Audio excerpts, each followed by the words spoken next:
Hi viewers, welcome back to Shanas spices.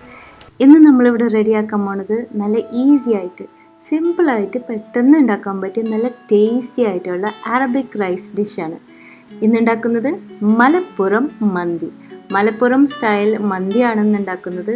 ഭയങ്കര സിമ്പിളാണ്. ഇതിൻ്റെ ചോറും നല്ല ടേസ്റ്റിയാണ്, ഇതിൻ്റെ ചിക്കനും നല്ല ഫ്ലേവർഫുള്ളാണ്. ഉണ്ടാക്കാൻ വളരെ സിമ്പിൾ. കുഴി വേണ്ട, ഓവൻ വേണ്ട, ഇതൊന്നും ഇല്ലാണ്ട് നമുക്ക് എല്ലാവർക്കും ഉണ്ടാക്കാൻ പറ്റിയ ഒരു ഈസി ടേസ്റ്റി മന്തി നോക്കാം. അപ്പോൾ ഏറ്റവും ആദ്യം ആവശ്യമുള്ളത് ഒരു 1-1.5 കിലോ ചിക്കൻ പീസസ് ആക്കിയിട്ടുണ്ട്. ഞാൻ ചെറിയ പീസസ് ആണ് ആക്കിയിരിക്കുന്നത്.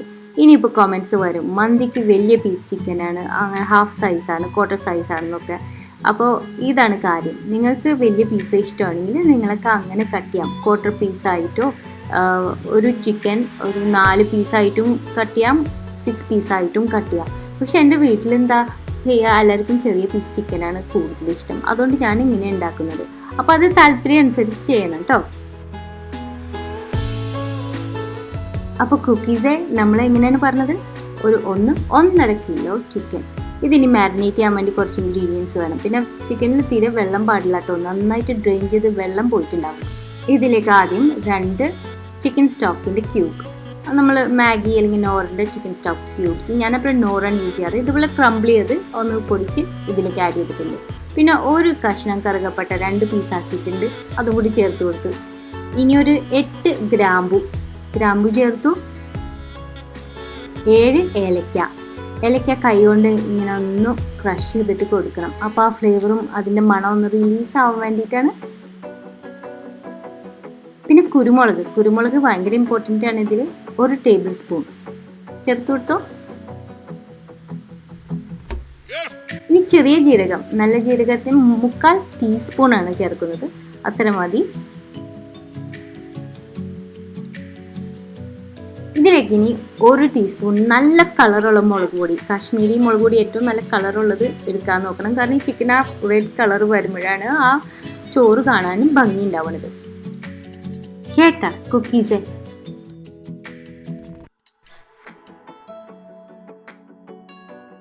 ഇതിൻ്റെ ഒപ്പം ഒരു 1/4 ടീസ്പൂൺ അല്ലെങ്കിൽ കുറച്ച് കുറവ് മഞ്ഞൾപ്പൊടി. പൊടികളായിട്ട് ഇത് രണ്ടും ചേർക്കണുള്ളൂ. ഇത് നന്നായിട്ട് നമ്മൾ ഒന്ന് പരട്ടി വെക്കാൻ പോവുകയാണ് ചിക്കനിൽ. അപ്പോൾ കണ്ടില്ല ഇതിൻ്റെ ഒരു കളറ്. അപ്പോൾ വേണമെന്നുണ്ടെങ്കിൽ കുറച്ച് കളറ് ചേർത്ത് കൊടുക്കാം. പക്ഷേ എൻ്റെ മുളക് പൊടിക്ക് നല്ല കളറാണ്, അതുകൊണ്ട് ഞാൻ കളറ് ചേർക്കാറില്ല. നമ്മൾ വീട്ടിലുണ്ടാക്കുമ്പോൾ കളറൊന്നും ചേർക്കാത്തതാണ് നല്ലത്. ഇനി ഇതിലേക്ക് ഒരു ഐറ്റമും കൂടി ആഡ് ചെയ്യണം. 1/4 കപ്പ് സൺഫ്ലവർ ഓയിൽ. ഈ സൺഫ്ലവർ ഓയിൽ നല്ലതായിട്ട് മിക്സ് ചെയ്തിട്ട് വേണം ഇത് മാരിനേറ്റ് ചെയ്യാൻ. ഇപ്പോൾ ഫ്ലേവേഴ്സൊക്കെ ഒന്ന് ലോക്കാവും ഈ ഓയിൽ ഒഴിച്ചു കൊടുക്കുമ്പോൾ. മാരിനേറ്റ് ചെയ്യുമ്പോൾ തന്നെ അത് ഓയിൽ ഒഴിക്കണം. അപ്പോൾ ഇതിന് 1 മണിക്കൂറാണ് നമ്മൾ മാറ്റി വയ്ക്കാൻ പോകുന്നത്. 1 മണിക്കൂർ മാറ്റി വയ്ക്കാം. ഇനി മലപ്പുറം മന്തിക്ക് നമ്മൾ എടുക്കാൻ പോകുന്നത് 4 കപ്പ് അരിയാണ്. ഞാൻ യൂസ് ചെയ്യുന്ന measurement standard cup and table spoon measurements ആണ്. 1 കപ്പ് എന്ന് പറഞ്ഞാൽ 240 മില്ലിയുടെ കപ്പാണ്.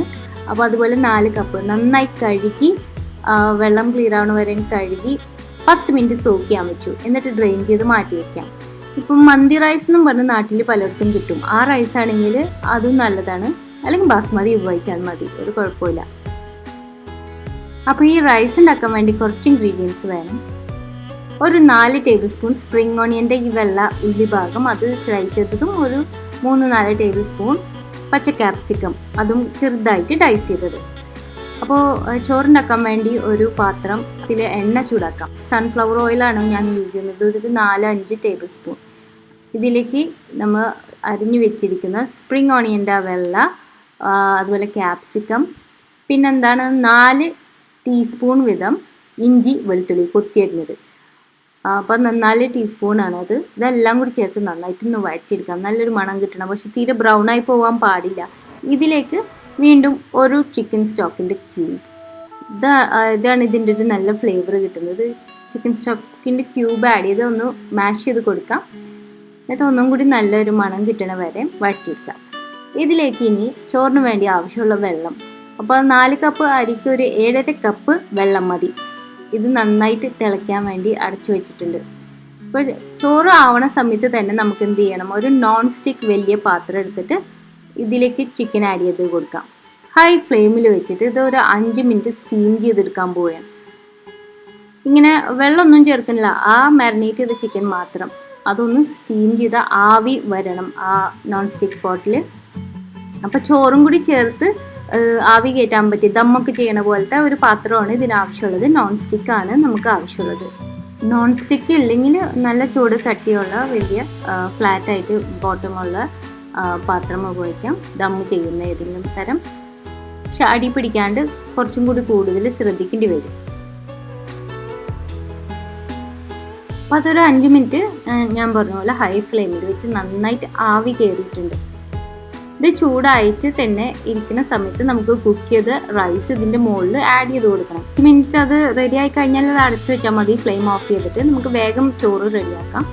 അപ്പോൾ വെള്ളം തിളച്ചിട്ടുണ്ട്, ഇതിലേക്ക് ഡ്രെയിൻ ചെയ്ത് വെച്ച് അരി ആഡ് ചെയ്ത് കൊടുക്കാം. ഇതൊന്നും കൂടി തിളച്ച് വരട്ടെ. അപ്പോൾ ഇതിലേക്ക് ഉപ്പ് പാകത്തിന് ചേർത്ത് കൊടുക്കണം. ഒരു ചിക്കൻ സ്റ്റോക്ക് നമ്മൾ ചേർത്തിരുന്നു, ചിക്കൻ സ്റ്റോക്കിലുമുണ്ട് ഉപ്പ്. അപ്പോൾ ഒരു 2.5 ടീസ്പൂണും കൂടി കൂടുതൽ ഉപ്പ് ഇട്ടാൽ മതി ഈ 4 കപ്പ് അരിക്ക് വേണ്ടിയിട്ട്. ഒന്നും കൂടി തിളക്കട്ടെ. ഈ സമയത്ത് ഇത് ഓപ്ഷനിലാണ്, ലൂമി ഡ്രൈഡ് നാരങ്ങ അറബിക് റൈസിലൊക്കെ ഉപയോഗിക്കുന്നത്. ഇത് ഉണ്ടെങ്കിൽ ഇത് ചേർക്കാം, അല്ലെങ്കിൽ അതിൻ്റെ ആവശ്യമൊന്നുമില്ല, ഒഴിവാക്കിയാലും ഒരു കുഴപ്പമില്ല. അപ്പോൾ ഇപ്പോഴാണ് 5 മിനിറ്റ് കഴിഞ്ഞത്, ചിക്കൻ റെഡിയാണ്. ഈ സ്റ്റേജിൽ ചോറ് റെഡി ആയിട്ടില്ലെങ്കിൽ നമുക്കതൊന്ന് ഫ്ലെയിം ഓഫ് ആക്കിയിട്ട് വെച്ചാൽ മതി. പിന്നെ ഈ സമയത്ത് വേണമെങ്കിൽ നമുക്ക് നല്ല ഗാർലിക് സോസ് ഉണ്ടാക്കാം.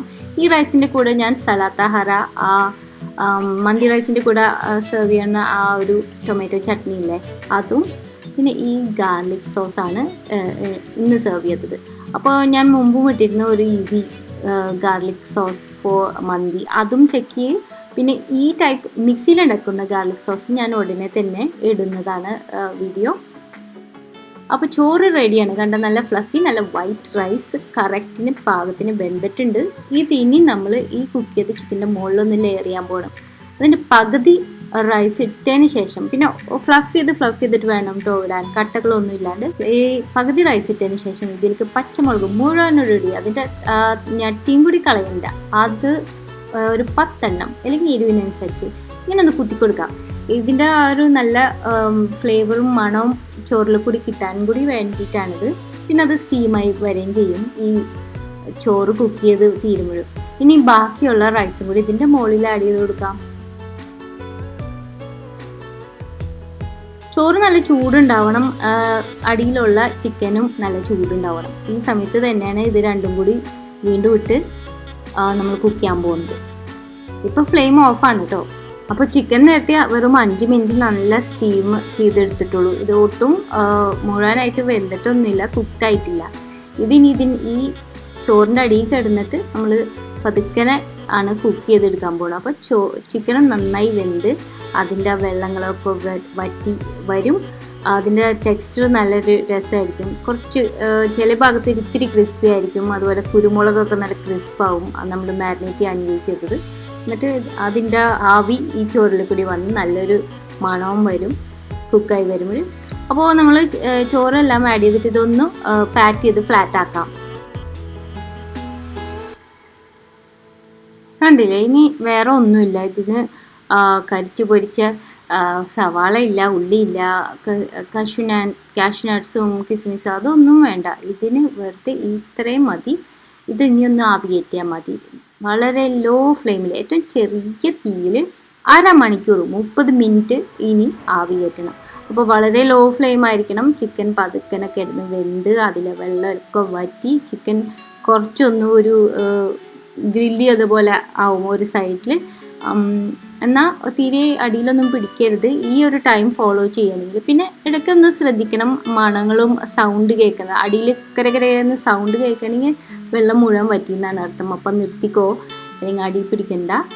അപ്പോൾ എൻ്റെ ഇതിൽ ചെറിയ സ്റ്റീമിൽ ഇതുപോലെ കിടന്ന് 1/2 മണിക്കൂർ കഴിഞ്ഞപ്പോൾ കറക്റ്റിന് പാകത്തിന് എല്ലാം ആയിട്ടുണ്ട്. പിന്നെ ദമ്മ് ചെയ്യണ പോലെ ഭയങ്കര മുറുക്കി മാവ് വെച്ചിട്ടൊന്നും ടൈറ്റ് ആക്കേണ്ട ആവശ്യമില്ല. ഇതുപോലെ സ്റ്റീം പോണ ആ ഹോൾ ഉണ്ടെങ്കിൽ മാത്രം ഒന്ന് മൂടി വെച്ചാൽ മതി. അപ്പോൾ റെഡി ആയിട്ടുണ്ട് നമ്മുടെ മലപ്പുറം മന്തി. ഇതിനി അടിയിൽ നിന്ന് പതുക്കിനൊന്ന് മറിച്ചിട്ട് കൊടുക്കാം. നല്ല ചൂടുള്ള ആവി കയറിയ ചോറാകുമ്പോൾ പെട്ടെന്ന് ഇട്ട് കുഴക്കരുത്, അല്ലെങ്കിൽ അതിങ്ങനെ കുഴഞ്ഞ രീതിയിലാവും. കുറച്ചൊന്ന് അടിയിൽ നിന്ന് മറിച്ച് കൊടുത്താൽ മതി. അപ്പോൾ നല്ല പാകത്തിനിട്ടും ഈ ചിക്കൻ്റെ മസാലയും കൂടി ചേർന്ന് വരുമ്പോൾ ചെറിയൊരു റെഡും യെല്ലോ കളറ് മിക്സായി വരും ആ ചോറിന് വേണ്ടിയിട്ട്. അപ്പം നല്ല ഭംഗിയാണ് അത് കാണാനും. ഇനി അതിൻ്റെ നല്ലൊരു മണമാണ്, ഒരു വളരെ ഡിഫറെൻ്റ് ആയിട്ടുള്ളൊരു മണമാണ്. അപ്പോൾ നമ്മൾ ഉണ്ടാക്കുന്ന ഗാർലിക് സോസും സലാത്ത ഹറ, ഇത് രണ്ടിൻ്റെയും വീഡിയോസ് ഒന്ന് ചെക്ക് ചെയ്തോളൂ. ഞാൻ ഡിസ്ക്രിപ്ഷൻ ബോക്സിൽ അതിൻ്റെ ലിങ്ക് ഇടുന്നുണ്ട്. ഭയങ്കര ഈസി ആയിട്ട് മിക്സി ജാറിൽ ഉണ്ടാക്കിയ ഗാർലിക് സോസാണിത്. അതുപോലെ സലാത്ത ഹറ, ബാക്കിൽ കാണുന്ന ആ ടൊമാറ്റോ ചട്നി മന്തി റൈസിൻ്റെ കൂടെ കൂട്ടി കഴിക്കുന്നത് ഭയങ്കര സിമ്പിൾ, ഈസി, ഒരുപാട് ഹെവിയും അല്ല, നല്ലൊരു ലൈറ്റായിട്ട് കഴിക്കാൻ പറ്റും, നല്ല ടേസ്റ്റി ആയിട്ട് കഴിക്കാൻ പറ്റിയ, ആരെങ്കിലുമൊക്കെ വന്നാൽ പെട്ടെന്ന് ഉണ്ടാക്കി നമുക്ക് അവർക്ക് സന്തോഷത്തോടുകൂടി സെർവ് ചെയ്യാൻ പറ്റിയ ഒരു ഡിഷാണ് മലപ്പുറം മന്തി. റെസിപ്പി ഇഷ്ടപ്പെട്ടെന്ന് വിചാരിക്കുന്നു. ട്രൈ ചെയ്താൽ എന്നോട് വിവരം പറയണം. എൻ്റെ ഇമെയിൽ അഡ്രസ് recipesarsimple@gmail.com, അല്ലെങ്കിൽ ഒരു കമൻറ്റ് ഇട്. അടുത്ത പ്രാവശ്യം നല്ലൊരു റെസിപ്പി ആയിട്ട് വരുന്നത് വരെ thanks for watching and bye from Shanas.